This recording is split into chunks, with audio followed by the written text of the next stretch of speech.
Hello there. So this must be extraordinary circumstances because I hate cleaning. Anybody who knows me will tell you I absolutely hate cleaning.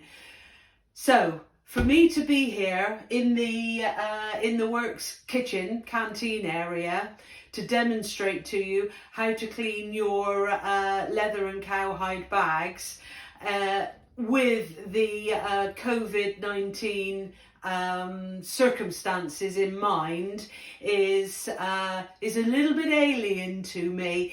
They would tell you that I very rarely load the dishwasher, so that's not true. I do it at home, but I don't do it here. Although I am in the rota somewhere. I think I'm still in the rota. Anyway, by the by, I'm now going to just demonstrate how I would suggest, if you're a little bit anxious about your bag, how you keep it clean and make sure that it stays sanitized. So, first thing, plenty of warm water. Not too much fairy liquid. We don't want to put too much soap on the bag if we can avoid it, but I think a nice bit of warm frothy water, although I don't think it's very warm. We've obviously not been using the boiler. With all the team on furlough, there isn't any need. It's only us chickens here, and so they don't let me have the heating on or the boiler on. So I'm managing with tepid water, but I'll survive. Right, the first bag that I've brought is my own Dudley in Firebird. In my opinion, it doesn't need cleaning from a cleanliness perspective. COVID, different altogether. But from just being grubby, I'm quite happy with it, how it is. It does have odd marks on it, but that doesn't bother me. So as a rule, if it wasn't for extraordinary circumstances, I wouldn't be looking to clean it. I think that our bags should just get grubby and grow old gracefully like ourselves, and really, unless there's something like mud or red wine or something extreme gone on it, I don't see any need to put anything synthetic, even if it is fairy liquid. I don't see putting extra chemicals onto the leather, because the leather is quite naked, and really putting chemicals or substances on it is never going to do it any good. For example, I've seen examples of ladies who wear a lot of perfume or have used suntan lotion and things like that, where it can distort the colour of the leather a little after prolonged touching with these unusual, they're not unusual, but they're not natural products. Anyway, that's by the by.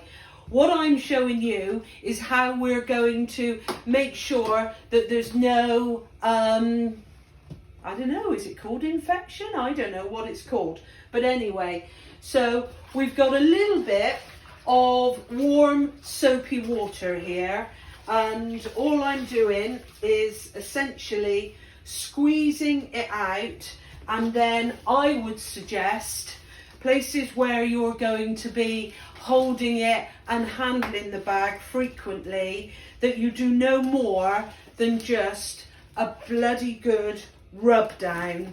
So I don't know, this isn't the 20 minutes, this isn't the full soapy, and undoubtedly, I didn't bring it in here, I wouldn't use sanitizing alcohol stuff on the bag, because as I've already said, bringing in those strange chemicals onto the leather, to be honest, I don't know how they'll react.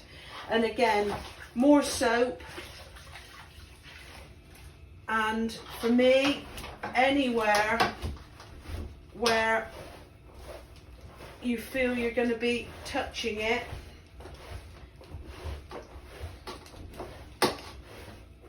it needs to be really well wiped down. I'll do both sides and then I'm going to come back to what it's looking like, because this is going to, perhaps because of the cost of Owen Barry bags, it's going to frighten you a shade, because you will see from being to all intents and purposes looking beautiful, whoops, it's now where I've gone over it with the damp soapy cloth, it's now got areas of discoloration. You can see where the water has gone into the leather. As I've already said, where it's quite naked, it will, that stain there was one that was already on the bag. That's my life, something, I don't know what that was. I should think, I don't know, brown sauce, something like that. But really, you can see where the surface of the leather has been over time, not eroded, but getting action, touching the floor, chucking it in and out of the car, and all of those type of things. You will see that there is areas where the leather has penetrated more and temporarily is making the leather discoloured or dark or something like that. Now, you haven't got to worry about that. That will, as it dries, that will come back. Maybe in the time I'm talking here, it will have come back, but I'll leave it there and I will revisit it later on today as I'm compiling the video. So, another bag that is not a leather that we're using a great deal now, but it is is one from the Owen Barry stable. You might recall our glacé leathers. Now, these really are very, very naked, and to be honest, that was one of the reasons why we've moved away from them to the softy leathers more, not least because the clients, the customers, do like the handle and the presentation of the softy leathers. But I'm not here to do a sales pitch. We've moved away from the glacé leathers, but it is exactly the same for you girls who have still got glacé bags that I know you like and use a great deal. You will have to just do exactly the same, the warm soapy water, but you will see more discoloration in the where the water penetrates. So make sure you do it all over evenly, and in a while, the irony is I'm doing this and it's not penetrating because this is a new bag. You see the difference with life, where bags touch stuff, the very surface of the leather starts to I don't want to say break down, because that sounds much worse than it is, but you get an abrasion and the top of the leather does get buffed and just broken in more. And where I was bringing this glacé bag out, I was hoping that I was going to be able to show you, you know what hope did, didn't you, where it was going to leave even more marks than it had on my softie. But because it's a brand new bag, it hasn't got any vulnerable or broken areas that would have absorbed the water quicker than the non-broken areas. So that was a bit of a waste of time. Anyway, third and final is cowhide. And I know Kat especially, who's just received a new bag for her birthday and left a very kind review, thank you very much, about her particularly, ironically a hurdler in cowhide, said, how do I look after it? Well, cowhide is basically just hair. It's hair that you would have but on a cow, obviously.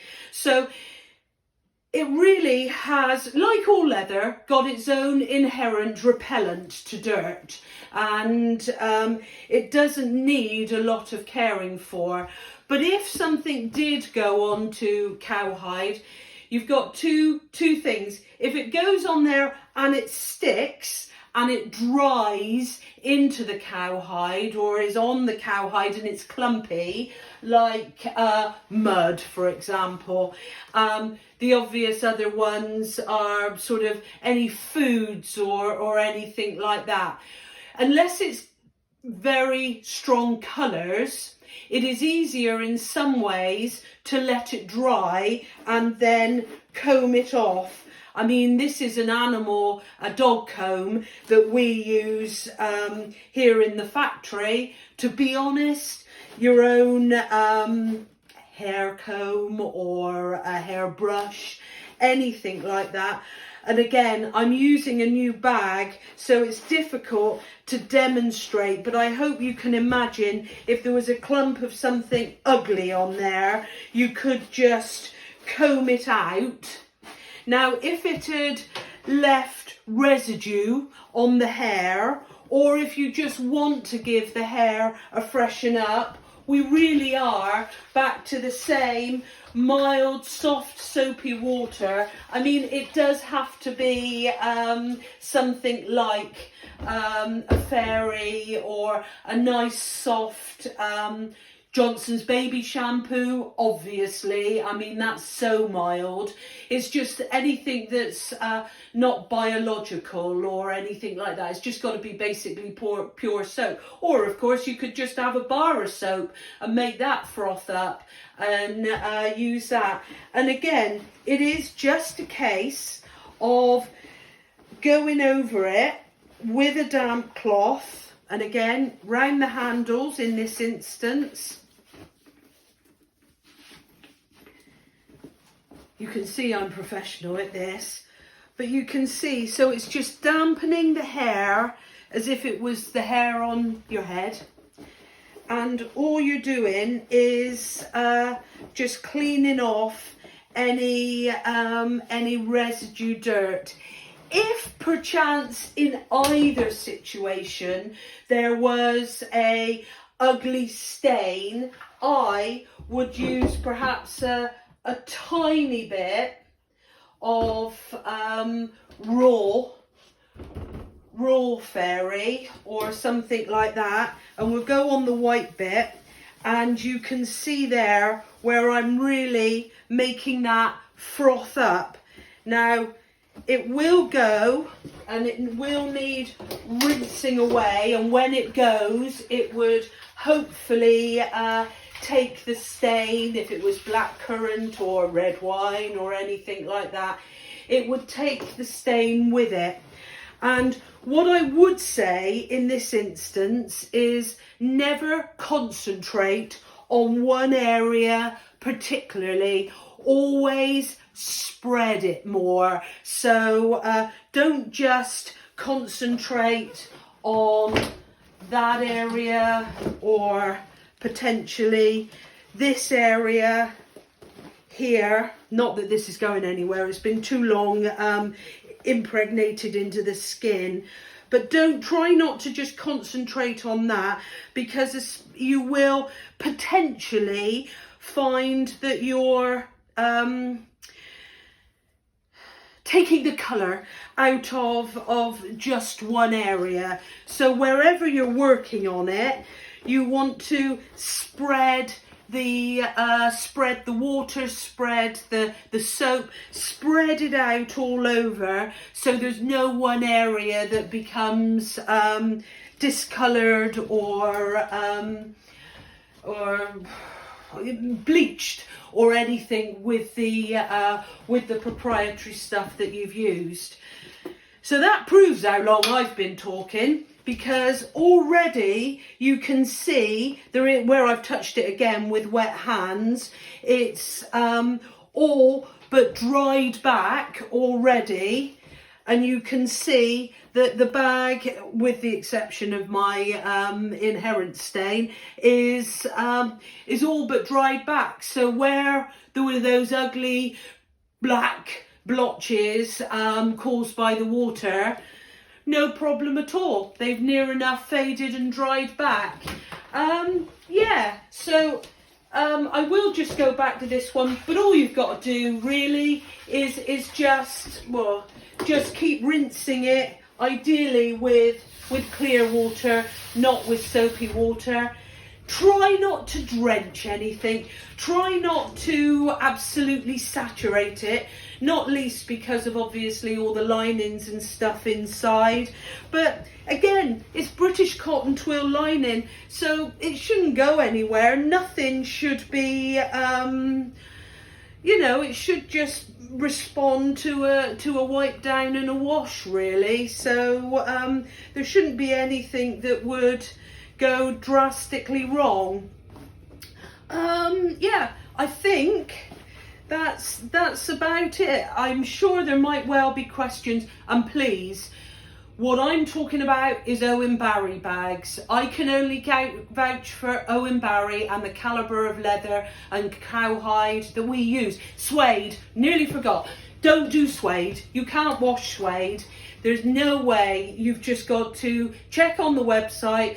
And you'll see, but really it's just a case of brushing it down, using a dry scouring pad to buff up any of the dirt or the dust. And I'll do another video on suede, but really don't saturate or damp or use wet cloths on suede, please. Obviously the leather handles, no problem, but the skin itself, the suede won't thank you for wet.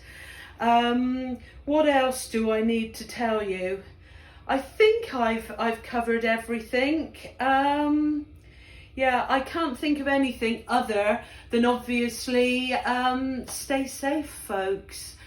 Sorry it went on a bit long, but I just wanted to get everything covered. So stay safe, and if you've got any questions, obviously just email me or phone. I'm still here at the office. It's still open for yours truly. I'm having to do all kinds of different things. I was making cushions yesterday. It's a bit like riding a bike, you never forget, but it's been a fair few years that I've actually had to sit on the machine and do production. I don't mind doing the sampling, which I usually knock up, but I was doing manufacturing because very kindly we are still getting the orders in. Right, I think that's about it. I am now going to shut up. Right, stay safe, folks. Love you lots, and thank you as always for your support.